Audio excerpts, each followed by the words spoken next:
One of the most surprising things in the research is that 2 out of 3 women that I've interviewed are physically sick from, I think, the way that they work, right? And the physical manifestations of that. We don't talk about that enough. We've started to talk about the mental health and the burnout, but we don't talk about the physical manifestations of those symptoms. And that's part of what I think is really important to start talking.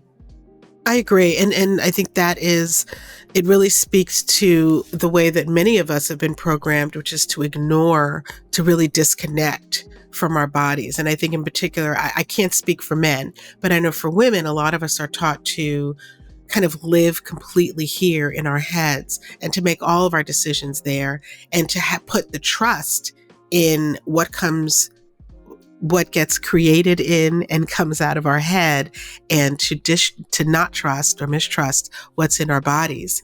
And so what that winds up doing is creating a fragmented being, out of yourself. And so when these emotional and mental things start to manifest themselves physically, a lot of times women will ignore it because either we see it as weakness, or we believe that we have to just keep trudging along, or we believe that there is no space in our own lives for our own feelings and nurturing.